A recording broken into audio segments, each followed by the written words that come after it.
Okey, tak ada apa yang lebih menakutkan daripada seorang pembunuh yang langsung tak ada rasa kasihan kepada mangsanya. Nak lagi menakutkan bila pembunuh tu melakukan aktiviti pembunuhannya dalam keadaan tengah high. Jarang Abang Boy cover pasal pembunuh perempuan ni. Kes ni bukan biasa-biasa tau. Level kekejaman dia boleh lawan semua serial killer lelaki yang ada. So Abang Boy nak bagi warning awal-awal. Kes kali ni sangat-sangatlah tak sesuai untuk mereka yang di bawah umur. Yang tengah makan pun Abang Boy nasihatkan untuk korang stop kejap. Lepas tengok baru korang sambung makan. Kalau boleh lah. Sebab, oi, geli gila kot. So, viewer discretion is advised. So, tanpa membuang masa, let's roll the intro.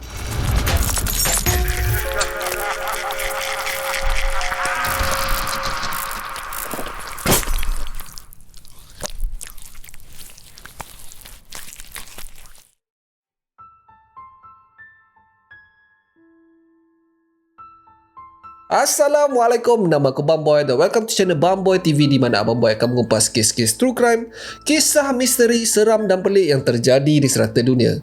Dan kalau korang berminat dengan benda-benda dark macam ni, korang berada di channel yang paling sesuai untuk orang-orang aneh dan eksotik macam Abang Boy ni.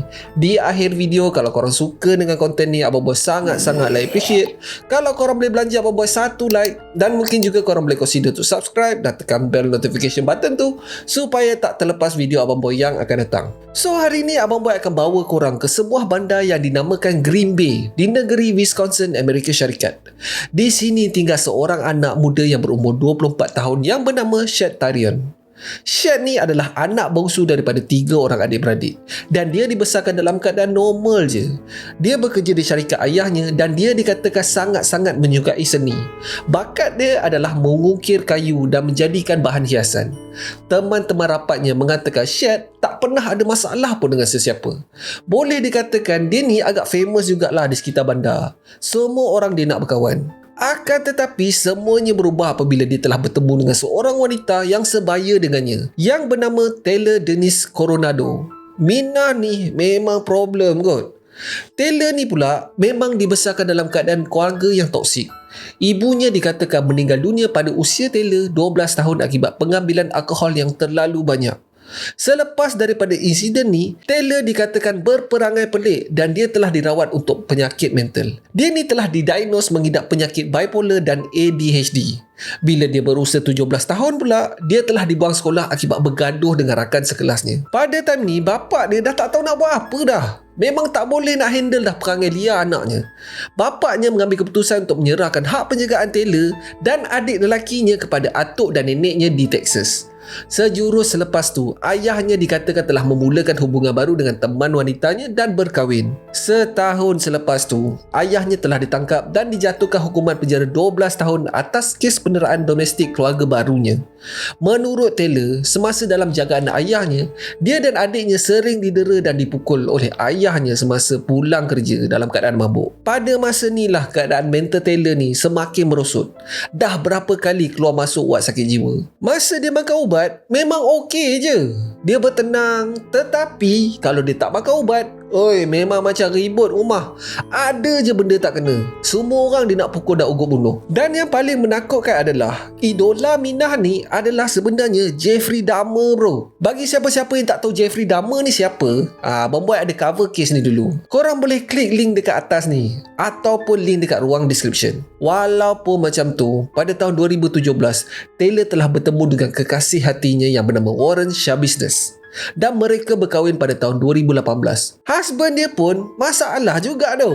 Laki bini problem. Tak apa, jap lagi Abang Boy cerita pasal laki dia pula. So anyway, pasangan ni telah berpindah ke Wisconsin pada tahun 2019 dan Taylor cuba sedaya upayanya untuk meninggalkan kehidupan lama. Untuk sementara waktu, semuanya okey je. Taylor memulakan bisnes sambilan dengan membuat perhiasan menggunakan manik dan menjualnya secara online. Taylor juga telah memulakan akaun GoFundMe untuk sesiapa yang ingin support bisnes kecil-kecilannya. Hi, I'm Taylor Shaw Business, and I'm a very hardworking, dedicated individual that's broke and really needs money to help get that swole on. So if you could please donate to this GoFundMe page, be greatly appreciated. Thank you. Taylor memang cuba untuk hidup seperti orang normal. Tetapi apakan daya, penyakit mentalnya datang kembali guys. Dia telah ditahan polis pada bulan Jun 2020 akibat bergaduh dengan orang dan telah dipenjarakan selama 2 bulan dan tempoh pematian selama 3 tahun. Setahun selepas tu, Taylor telah melahirkan seorang cahaya mata. Tetapi kegembiraan keluarga baru ni sekejap je. Warren telah ditangkap atas kesalahan mengedar dadah jenis syabu dan dijatuhkan hukuman penjara selama 28 bulan. Mamat ni siap up status dekat Facebook kot. Dia cakap dia akan masuk penjara dan siapa-siapa yang nak contact dia boleh post surat kat alamat penjara tu. Seolah-olah dia pergi bercuti je guys. Pada masa yang lebih kurang sama, Taylor sekali lagi buat masalah. Dia bergaduh lagi guys. Dia telah ditahan dan semasa sebutan kes, dia tak mengaku bersalah dan meminta untuk kes ni dibicarakan. Dia telah diikat jamin dan menunggu kes tu dibicara. Pada hari perbicaraan pula, dia buat ketegak guys. Dia tak datang ke mahkamah. Disebabkan ini, dia sekali lagi telah ditahan. Dan kali ni, dia melawan gila kot. Semasa polis menyerbu kediamannya, Taylor dikatakan sedang menghisap dadah dan membiarkan anaknya menangis kelaparan. Ingatkan kali ni dia kena penjara lah. Tetapi dia hanya ditambahkan ekstra 2 tahun dalam tempoh pematian. Itu je bye. Baby kecil dia pula dihantar ke pusat kebajikan kanak-kanak. So sekarang ni dia dah single to mingle. Walaupun dia masih lagi technically isteri orang. Dia belum bercerai lagi tau pada masa ni. Pada lebih kurang time ni lah dia bertemu dengan Shad Terion. Walaupun Taylor ni dah buat hal dengan penguat kuasa, dia still menggunakan dadah dengan kerap. Especially Shad dan Taylor berada di dalam circle of friends yang sama. Maksudnya diorang melepak sekali dan selalu berparti pada hujung minggu. Lama kelamaan mereka berdua menjadi intim dan mulalah berkapal. Shad yang pada awalnya hanya isap mula-mulalah berjinak untuk melayan. Menurut kawan-kawan Shad, dia adalah seorang yang bertanggungjawab dan bercita-cita untuk memiliki keluarga dia sendiri. Tetapi si Taylor pula yang dah pernah berkahwin dan mempunyai seorang anak, dah tak nak dah menempuh semua benda tanggungjawab tu. Yelah, dia dah free kan. Mana maunya dia. Lagipun, macam Abang Boy cakap, dia masih lagi technically isteri orang. Taylor pula, dia hanya menganggap Shad ni hanya sebagai stock skandal sahaja. Shad dah mula melakukan jenayah-jenayah kecil. Dan semua duit gaji yang diperolehinya habis untuk membeli bekalan dadah untuk dirinya dan Taylor. Dia mula menghadapi masalah dengan pihak berkuasa apabila dia telah ditangkap sebab mabuk dan mengganggu orang ramai. Tak cukup dengan tu guys, dia bergaduh pula dengan pegawai polis yang cuba menahannya. Disebabkan ini adalah kesalahan pertama Shad, dia telah dilepaskan dan diberi tempoh pemerhatian selama beberapa bulan je. Tibalah pada hari kejadian iaitu 21 Februari 2022. Salji tebal menyelubungi Green Bay pada hari itu. Pada petang harinya, Taylor bersama seorang lagi rakan lelaki menaiki sebuah van dan menjemput Shad di rumahnya. Mereka bertiga kemudiannya pergi ke rumah Taylor di Eastman Avenue untuk menggunakan bahan terlarang. Mula-mula tu, dorang just layan je.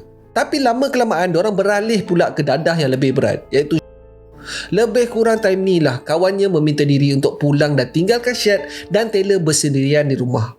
Mereka kemudiannya menyuntik trazodone, sejenis dadah yang selalunya digunakan untuk merawat penyakit anxiety. Walaupun dalam pengaruh dadah, Taylor berupaya untuk drive kereta balik ke rumah Shad pula. Mula-mula tu dia ingatkan nak drop Shad ni je, kemudian Taylor ni nak balik. Time-time tu pula mak kepada Shad ni tak ada di rumah sebab keluar dating dengan boyfriend barunya. Kepala masing-masing tengah sedap dan penyudahnya Taylor decide untuk melepak di rumah Shad sebentar. Dekat bilik bawah tanah Shad ni, mereka berdua meneruskan aktiviti melayan bahan terlarang. Memang non-stop mat. Tak tahulah sama ada benda ni betul atau tak. Tapi kalau dadah jenis ni, dia punya tarik lain macam guys. Dadah jenis ni akan membuat otak kita mengeluarkan dopamin dengan sangat banyak dan penagih akan berasa aktif tak tentu pasal. Dan dalam pada masa yang sama, nafsu seksual memang membuat-buat. Dan sekiranya terus-menerus menggunakan ni, penagih akan berasa anxiety, paranoia dan halusinasi. Terus terang Abang Boy tak tahu sangat. Pada mereka yang tahu, tolong betulkan kalau Abang Boy salah. So pendek cerita, kepala memang tengah penuh, horny pula tu, end up mereka melakukan hubungan seksual pada masa tu. Dorang bukan main biasa-biasa guys. Time-time ni pula si Taylor suggest untuk dorang mencuba BDSM. Pada siapa yang tak tahu, BDSM ni adalah jenis seks yang main ikat-ikat, pukul-pukul tu semualah. Senang cerita seks ganas lah. Dekat basement shed ni ada 2 rantai leher besi yang Shed gunakan untuk anjing peliharaannya. Taylor telah memakankan Shed rantai tu. So dalam BDSM ni sebenarnya dorang mengamalkan perkataan safe word ataupun perkataan selamat. Anytime kalau pasangan tak merasa selesa atau sakit, mereka akan sebut safe word ni dan perilaku tu akan berhenti serta-merta. Dan sepatutnya kedua-dua pasangan yang melakukan BDSM ni mempunyai tahap pemikiran yang waras. Akan tetapi dalam kes ni, kedua-dua pasangan ni kepala memang tengah weng teruk guys. Korang bayangkanlah daripada petang kot melayan. Entah berapa round lah diorang sedut. Korang ingat diorang ni waras ke? Hoi, memang tak lah, senang cerita. So dalam tengah sedap-sedap tu, si Taylor ni telah menarik rantai besi di leher Shed. Apa yang dorang sedang lakukan adalah dipanggil erotic asphyxiation, aksi menahan nafas semasa melakukan seks. Sepatutnya selepas beberapa detik mencekik tu, dia kena lepaskan untuk bagi Shed ni bernafas semula. Tetapi disebabkan kepala tengah tak betul, si Taylor ni tak lepas-lepas guys. Si Shed meronta bagai nak gila kot. Tapi si Taylor ni tak peduli langsung. Dia terus mencekik Shed. Sampailah satu masa si Shed ni tak lagi bernafas. Ingatkan benda tu settle lah kat situ. Oh tak guys. Korang nak tahu tak apa si Taylor ni buat? Taylor meneruskan aktiviti seksualnya ke atas tubuh yang tak lagi bernyawa. Ada lagi kot benda yang dia buat. Tapi abang rasa cukup lah setakat tu. Kang tak pasal-pasal si YouTube marah kang. Lepas beberapa jam, dia dah puas teruk. Taylor teringat balik kisah pembunuh bersiri yang menjadi idolanya sejak zaman remaja lagi, iaitu Jeffrey Dahmer.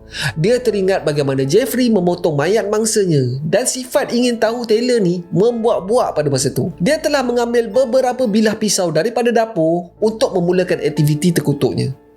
Dia telah memulakan memotong setiap anggota Shed satu persatu. Dan yang paling tak boleh belah adalah, menurut Taylor sendiri tau, dia telah mengadakan hubungan seksual dengan anggota tubuh yang telah dipotong tu. Oi, gila Minah ni. Taylor kemudiannya telah meletakkan kepala dan alat kemaluan Shed di dalam satu baldi di tepi tangga dan memotong anggota lainnya. Dalam keadaan yang masih high, dia telah membungkus kaki Shed dan membawa bersamanya ke rumah kediamannya. Kalau nak diikutkan, dia sebenarnya nak bawa semua anggota tubuh Shed. Tetapi disebabkan terlalu high, dia sampai terlupa kot nak angkut anggota tubuh yang lain. Pada pukul 2 pagi 22 Februari 2022, mak kepada Shed pulang ke rumah bersama dengan boyfriendnya. Rumah tu sunyi gila kot. Mula-mula dia ingatkan si Shed ni dah tidur. Yalah, pada masa tu pun dah pukul 2 pagi kan. Mak dan boyfriendnya kemudian naik ke atas dan tidur. Tetapi mak Shed dikejutkan pada pukul 3 pagi dengan bunyi pintu depannya dihempas dan bunyi kenderaan beredar daripada rumahnya. Mak Shed ni tahu hubungan Shed dan Taylor dan dia beranggapan pada masa tu Taylor keluar untuk balik ke rumahnya sendiri. So bila dah terjaga tu, mak Shed pun turunlah ke bilik bawah tanah tu untuk cek sama ada Shed ni okey ke tak. Bila mak dia nak turun tangga, mak dia ternampak yang lampu bilik terbuka. Dan mak dia pun macam nak berpatah balik lah ke atas. Tak naklah dia kacau anak dia pada masa tu. Tetapi pada masa dia nak naik tu, dia terperasan satu baldi di tepi tangga. Baldi tu pula ditutup dengan towel. Dia pun rasa pelik lah. Dah kenapa baldi ni dekat tepi tangga kan? So pelan-pelan lah si mak Shed ni buka towel tu. Terkejut beruk member. Kat dalam tu terkandung kepala anaknya sendiri. Bersama-sama dekat kepala tu terdapat alat kelamin yang telah dipotong. Mak Shed terus menjerit bagai nak gila mendapatkan teman lelakinya. Satu panggilan kecemasan telah dibuat pada malam tu. County Public Safety, how may I help you? Yes, I'd like an officer at 829 Stony Brook. My friend just woke me up and swears that she found her severed head of her son in a basement. Okay. Tell me what's happening there again. I have no clue what's happening. My girl swears that she's found her severed head of her son in the basement. Did you go down there? In a bucket.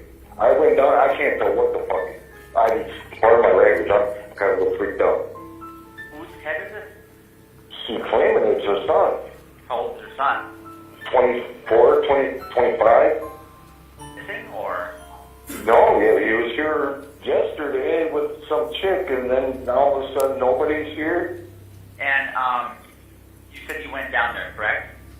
Yeah, and I lifted his hole, but I can't see very well, and I can't tell what the hell it is. So there's something in the bucket. There's something in the goddamn bucket, man. Do you think she's hallucinating, or do you think that... I don't think so. I went down and there's something in the damn bucket. I don't know, man. She's a little freaked out and kind of freaking me out. Menjawab panggilan tu, satu kereta peronda telah dihantar ke rumah keluarga Shad pada lebih kurang pukul 4 pagi. Apa yang polis jumpa dekat bilik bawah tanah tu memang gila guys. Katil penuh dengan darah. Mayat Shad telah ditutupi dengan cadar katil dan satu baldi yang mengandungi kepala dan alat kebaluan Shad.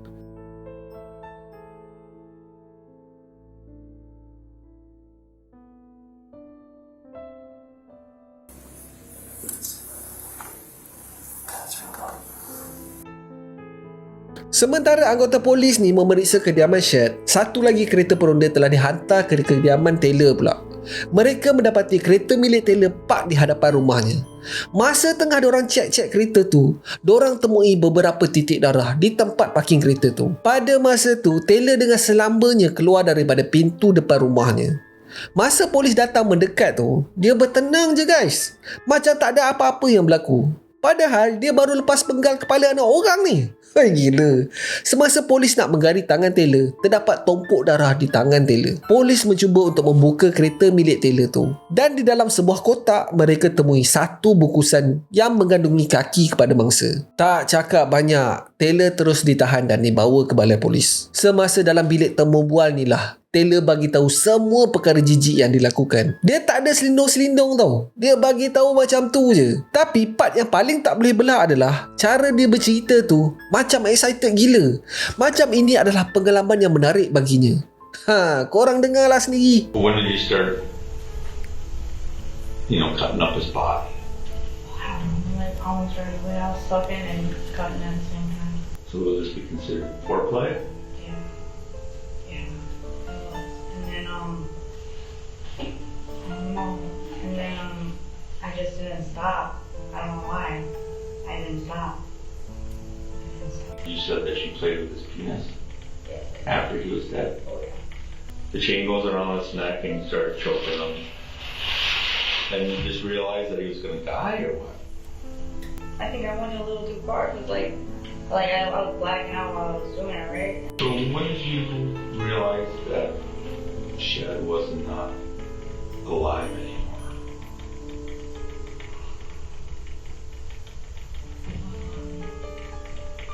You know, his face turned purple. He was coughing up blood and he was pissing. Did you want Shad to be dead? No, it was out of random. Like I wasn't expecting that, and it kind of threw me off guard. And you also said that you enjoyed it, right? And I enjoyed it. Oh yeah. You ever love something so much that you kill it? Like it happens to me. That's the feeling that I have. I love something so much that I kill it. Like I love it so much, and then I kill it. That's what happens to me. Kau dengar kan? I love something so much and I kill it. Hoi, gila. Ada satu part tu seperti dia mencabar polis dengan mengatakan korang akan berseronok dalam mencari ke semua organ si Shad ni. Disebabkan pengakuan si Taylor atas jenayah yang terlampau kejam ni, mahkamah telah menetapkan yang ikat jaminnya adalah bernilai sebanyak $2 juta. Sementara polis dan pakar forensik mengumpul bahan-bahan bukti untuk pendakwaan di mahkamah. Disebabkan jenayah yang dilakukan tak masuk akal, mahkamah telah mengarahkan satu ujian psikologi dilakukan ke atas Taylor. Dan pada bulan Mei 2022, Taylor didapati mempunyai kewarasan dan layak untuk dibicarakan. Sepatutnya perbicaraannya telah dijadualkan pada bulan Oktober 2022. Akan tetapi pada bulan September 2022, Taylor telah menarik balik pengakuannya atas alasan tak waras.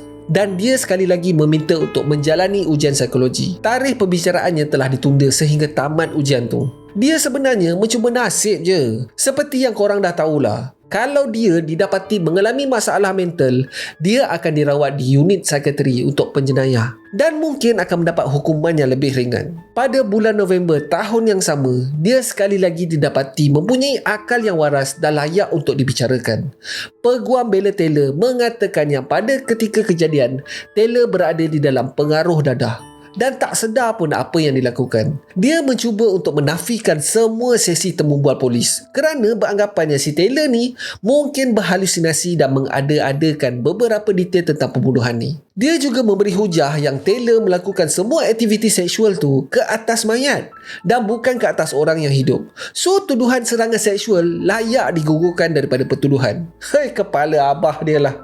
Ikut suka kau je kan? Dahlah dia buat macam-macam dekat mamat tu. Mujurlah si hakim ni tak gila macam Minah ni. Dia menepis setiap rayuan yang dibuat oleh peguam bela. Tarikh pembicaraan Taylor telah ditetapkan pada 15 Mei 2023. Akan tetapi pada 14 Februari, semasa peguam bela ingin membuat rayuan di mahkamah, Taylor telah menyerang peguamnya sendiri.